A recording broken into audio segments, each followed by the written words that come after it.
Hello chickadees, it's me, West Coast John. I have taken over the Hydra channel once more to do with as I please.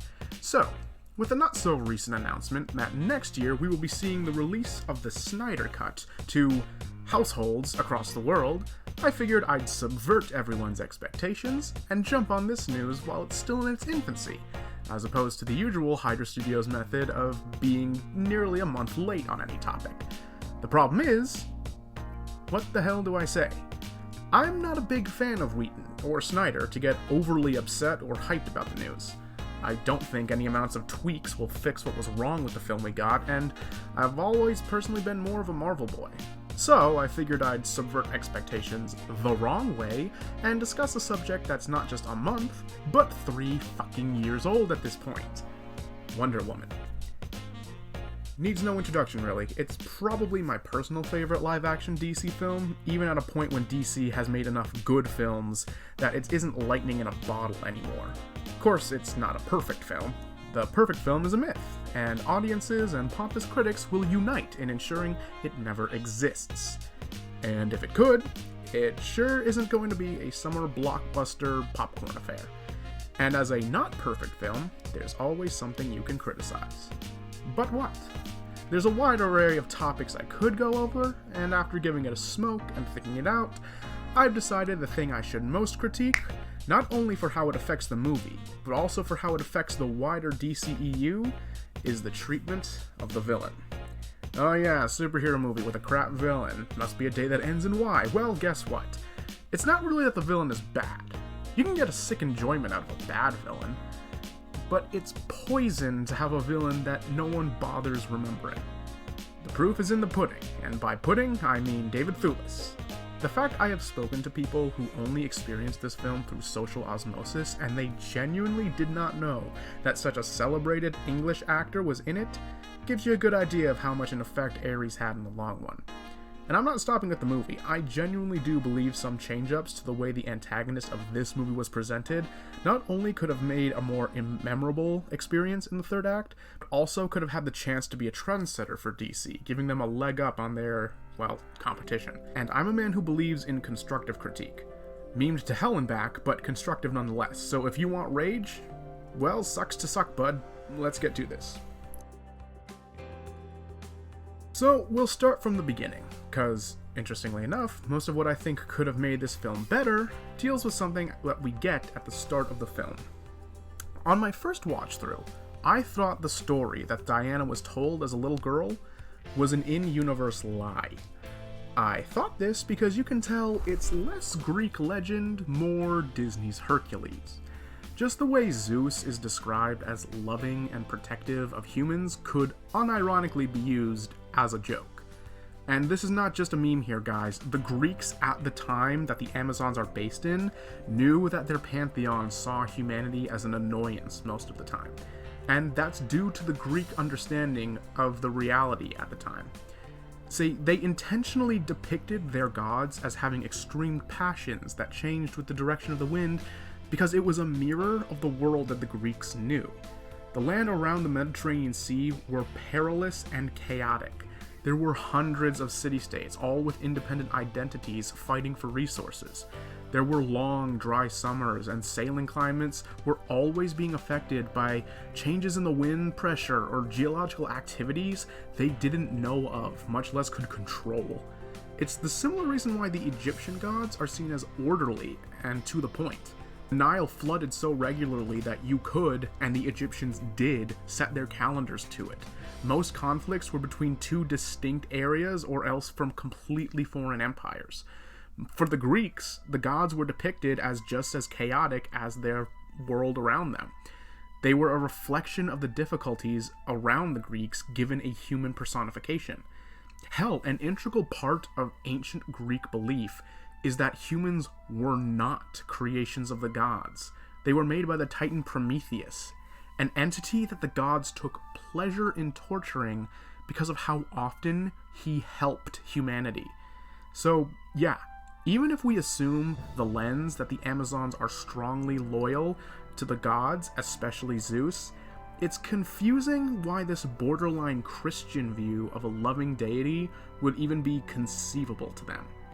Another point of interest that made me think the writers were going to go for a more genuine Greek legend-esque chaos story, something that the origin bedtime story does not fit in, was the reason Wonder Woman was set in World War I. See, Diana's real origin happened in World War II, but World War II has a pretty damn easy to follow setup. A fucked up post-war Germany blames everyone around them for making their lives horrible, gives an unorthodox yet passionate fix-it guy more control out of desperation. That control was abused while insisting it was helping Germany. They started taking other people's stuff after being warned not to. Boom, war. So how simple is it to say the whole truth of how World War I began? See, World War I was caused because Austro-Hungary's annexation of a former Ottoman territory from the Bosnians after 30 years of Bosnian control. Bosnian nationalist sentiment grew within the Serbian population after the Italiano-Turkish War ended horribly for them and sparked the Balkan War, which further gutted old Ottoman territories. In response, those nationalists sought to kill the heir apparent to the Austro-Hungary Empire while he was visiting the newly claimed territory. After succeeding in the assassination, Austro-Hungary set forth a counter, with thousands of ethnic Serbs being massacred for the act of the conspirators. European superpowers gathered for a month to discuss what to do to end this problem quickly. Austro-Hungary then decided they wanted Serbia out of the Balkan territory permanently and made a move for this in the July Ultimatum, which was made intentionally unacceptable to the Serbs, and Austro-Hungary knew this, and sent it anyway so they could goad them into a justified war, which Austro-Hungary could claim that wasn't actually their fault. So then, when war was declared, multiple secret alliances between European powers were called in to build support, which then had those European powers' colonies get involved, and then we find ourselves in a world war. Again, that's all the stuff that is directly involved, and we didn't even get into how those secret alliances that filled out who was on the Allied side and who was on the Central side were decided. It's impossible to quickly give all the context, so people just claim Ferdinand's death was what lit the fuse, despite the fact that a whole month of meetings happened between his death and the spark of the war, and the concession that Austro-Hungary knew the Serbs would refuse had nothing to do with Ferdinand or his death. Compare that with the invasion of Poland, which started the war the same day it happened. And see, I was thinking that's what the writers were going to play with. Disney's Hercules gets away with this kind of shit because it's Disney making a G-rated film.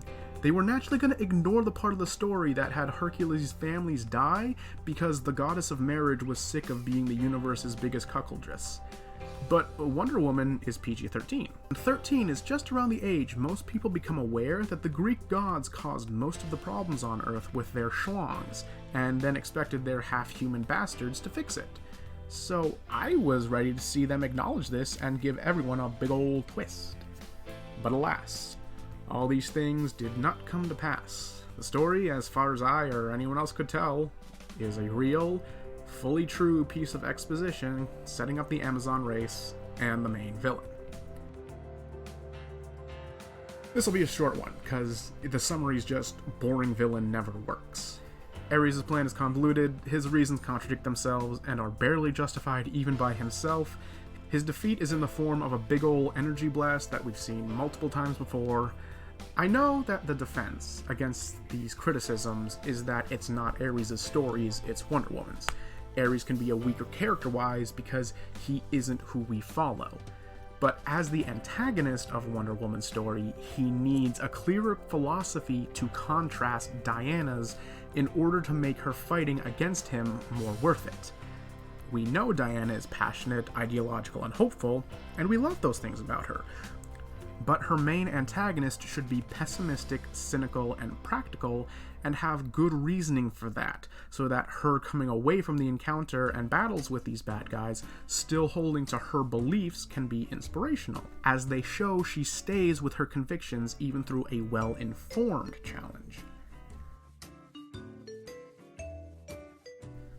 So what do? Well, my hope is to try and rework Ares so that he has a better defined motivations, better parallel to Diana, and his presence aids in giving the DC universe villains that make their world distinct from Marvel. I also want to keep the changes to the film as minimal as possible since, as I said, I do like the movie and want to try to keep it as intact as possible. Don't fix what ain't broke and all that. Thankfully, given how little time Ares actually spends on screen, that might not be too hard. First and foremost, The bedtime story is presented as is. I know I just went on a rant about how wrong it is, but trust me, we'll come back to it. The first real change, minor really, is to have a line or two about the lasso of Hestia being a safe weapon for Amazons because their hearts know only truth. That deception is something they are just beyond, so it holds less power on them than it would any of their enemies. It gives an in-character reason to have Diana keeping it on her person on the outside world, though it will also give a bit of secret foreshadowing. We keep basically everything is until we first meet Sir Patrick Morgan, Ares' disguise for most of the film.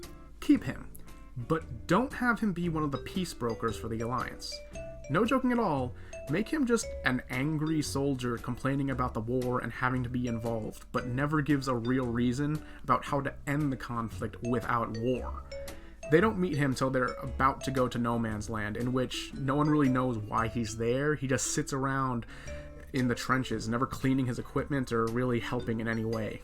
Then, when everyone is inspired by Diana's amazing, I am not exaggerating, this is one of the best cinematic moments ever, fuck you Justice League for buffing Wonder Woman into making it look pathetic in retrospect, actions, he's the one who starts getting pissy, being all, great work, you want to move on to the next trench, or wait for the trench after that to send reinforcements? Or maybe we help the boys a few kilometers that way to make the same stretch. Showing that both the reality of trench warfare, as well as how he isn't happy with action just as much as he isn't happy with inaction. Sprinkle in a few hints that he doesn't fit in with normal people around him. Like, have him seemingly disappear to and from battles, or his name never appears on any of the paperwork or dog tags. No one knows where he's actually from. Hell, have him be shown in a blink-and-you'll-miss-it camera shot wearing the other side's uniform. Make it clear he does not exist outside of the war and is not on a side. He's just here with the war. The events of the story continue, as normal, until Sir Morgan appears at the mustard gas missile bunker, and Diana figures out that he's not human. She then gets the lasso around him, and he reveals himself as Ares, and we get the real story. It's here we learn that the bedtime story was a lie. Why? Well, remember how I said Greek gods were a reflection of the world humanized? It should then reason out that, should the Greek gods have been first, humans were a reflection of the gods. The gods would love them for their passion and nobility and love, yet they come to see the humans are capable of worse things. They squabble and fight and exacerbate their petty problems worse and worse, eventually into full-fledged war. In the absence of some sort of trigger for this, think the tree of the knowledge of good and evil in Eden, removing their innocence, this suggests the humans, these mirrors of the gods, are capable of cruelty and evil from the get-go. This upsets the god because it suggests they are capable of such things, and they pride themselves on being true and noble and grand and above all that petty stuff. Again, a self-serving outlook was a big motivator for plenty of the actions the gods took in legend, so it's not out of the question that they would be so prideful that they never acknowledge or apologize for anything they didn't like because they never felt the need to. Either way, the gods insist that this must mean something is bringing darkness into the hearts of their creations, some outward entity that they need to target and deal with. Ares is the only one who suggests humans are like this as a result of their reflecting the pantheon. It would put a whole new light on the admittedly cliche line, "They have always been and always will be weak, cruel, selfish, and capable of the greatest horrors." Ares also decides that if humans are going to be this way anyway, the gods have a duty as the humans' creators to teach them how to handle something like war without risking the species' very existence. Thus, Ares becomes the god of war, specifically to teach humans how to handle wars in a way not completely reprehensible. The gods, sticking to their pride, decide that, no, this means Ares must have been the source of the evil, and so frame him as the black sheep of the pantheon who just hates good and loves bloodshed. Maybe that's exactly the way the bedtime story came about. Maybe Queen Hippolyta knew that Ares was trying to keep war semi-ethical, but framed due to her loyalties with Zeus. This is one of those things I feel benefits from a level of vagueness. Either way, Ares wasn't banished. He was intentionally living among humanity to try and keep them from destroying themselves. So why make Ares not a peace broker if he's been set up as trying to make wars less gruesome and potentially shorter? Simple. They ruined it day by day, and I, the only one wise enough to see it. He's given up. Why? Well, think about how many wars he's seen in his time. Not just that, think of how little what he's seen has changed.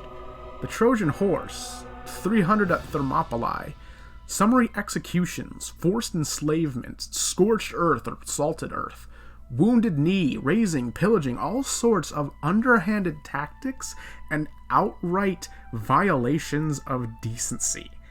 If your job was to make war as fair and quick as possible, seeing how often humans delight in the backhanded methods and insistence on starting wars over and over again over more things, it'd be a real morale drainer.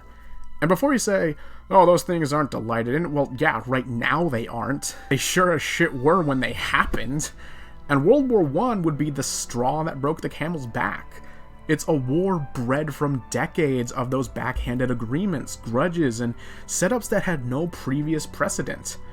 And it was gearing up to be potentially the last war, the war that killed off humanity. In a weird twist, the god of war giving up ushers in the worst war imaginable. This reasonably subverts expectations. It provides an in-universe proof that war existed before the god of war. Diana and the audience have been going off the assumption Ares started war. But if there was war before Ares, then there can be war after him. And it's important for war to exist without Ares for reasons we'll be talking about right here. First, we need to go through a few ways that this improves our characters. For one, it gives us those sweet, sweet character parallels between our protagonist and antagonist. Both came from a society that took pride in feeling they were superior to humanity to a degree.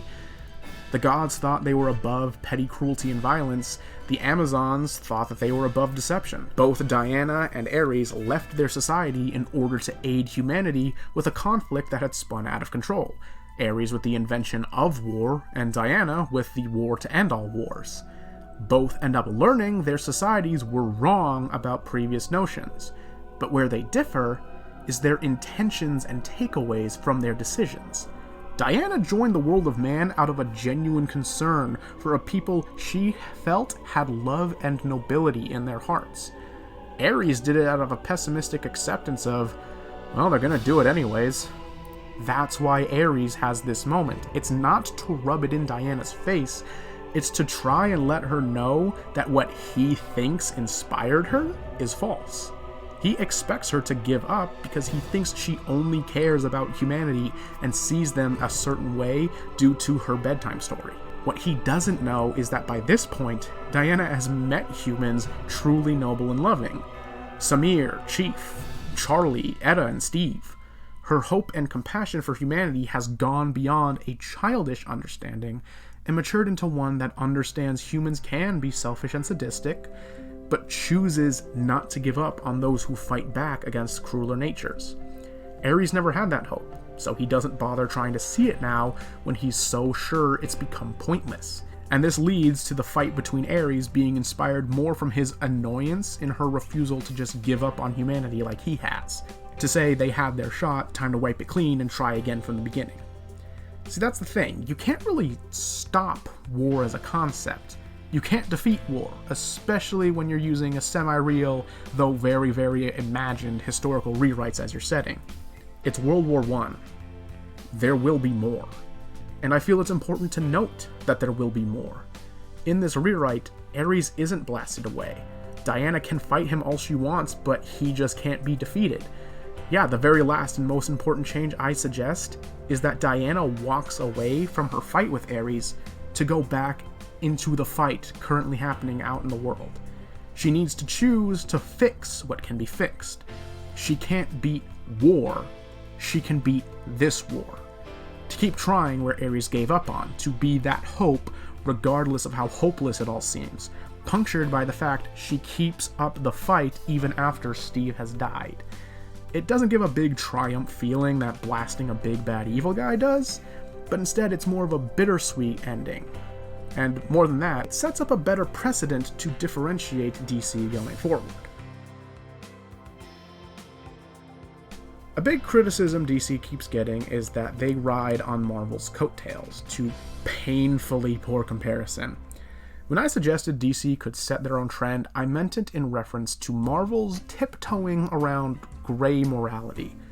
With a few notable exceptions, Marvel's tends to make villains that are selfish, power-hungry, and have pompous, self-righteous reasons. Easy to get behind seeing beat. No movie best depicts this refusal to get into the gray morality just a tiny little bit than Captain Marvel's treatment of the Skrulls and Kree. In the comics, the Skrull and Kree were supposed to be a both aren't good situation. Similar to the Klingon Federation conflict being similar to the Cold War, the Skrull and Kree were made as a creative way to make Americans think about how people who tried staying out of our Cold War conflict saw our actions at the time. Both races have a lifestyle that is very hard for humans to adapt to, assuming we'd want to adapt to it at all. If you squint at it, you can kind of see who was meant to be who in the allegory. Earthlings aren't keen on these mysterious groups coming in and taking over, yet the two empires insists on taking our world due to strategic benefits. And it's presented so vaguely that so the other guys don't have it is all you need to be strategic benefit. Hell, so the other guy doesn't have it being a strategic benefit is exactly how those proxy wars happened. So humanity has no other options besides fighting both sides. Sure, there are allies from both empires, but they are usually individuals who went native after prolonged time here. The more powerful institutions are still hell-bent on taking our world, with or without our consent. And the MCU could have chosen to depict this, but didn't. The Skrulls on screen are quite literally nothing like their comic counterparts. They don't have the same motives, they don't have the same life ideals. Hell, they don't even act the same in how they talk or interact with other people. The only reason I can understand this is that the Kree were already depicted as evil before this movie's release. So instead of being imperialists who want Earth's resources and to get more places to grow the home empire, the Skrulls are made into fleeing refugees of war on the brink of genocide. They just want a home. Like, the movie was smack dab in the middle of Mr. Habitable planets can all be saved by ecological disaster if we just kill everyone. Marvel was toying with these ideas of good intentions leading to horrifying actions, or could we avoid a fight by being proactive in the fight? DC is in a solid position to get the jump on that from here, especially given that they are stereotyped as being dark and gritty comics. It could do them well to present problems that don't have a clear answer.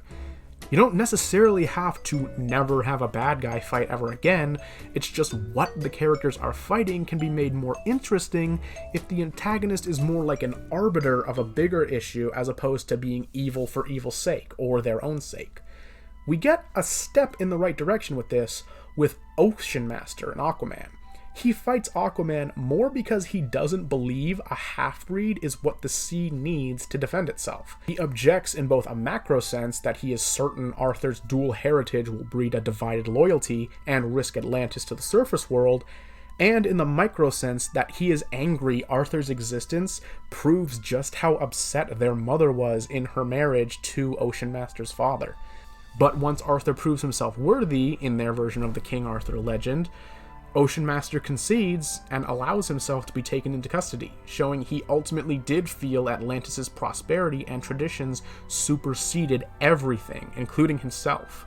His actions weren't necessarily about Ocean Master having the power. It was the lifestyle he lived that told him a surface dweller could never be a good king, but he was willing to admit he was wrong when given ample evidence. And we even get proof that problems still exist even with the bad guy beat in how Black Manta is set up for future movies. That's a whole nother problem to be dealt with. So a part of me hopes Deep Sea is jumping at the chance to implement these more killing the bad guys doesn't solve the problem ideas independent of this little critique. As I said, it would give a pretty true-to-life example that you can fight and fight for anything you feel is right, and there will still be problems. It doesn't mean you should stop. Refuse the questions Tony Stark posed. Isn't that the why we fight? So we can end the fight? So we get to go home? There will never be an end to the fight. Understand that, and find the hope you need to get back to it. And I do hope that DC can get a better groove with this going forward. Well, anyways, that's what I got. Be sure to comment, as that is our best gauge for how you felt about this video, and see you next time with, most likely, another meme.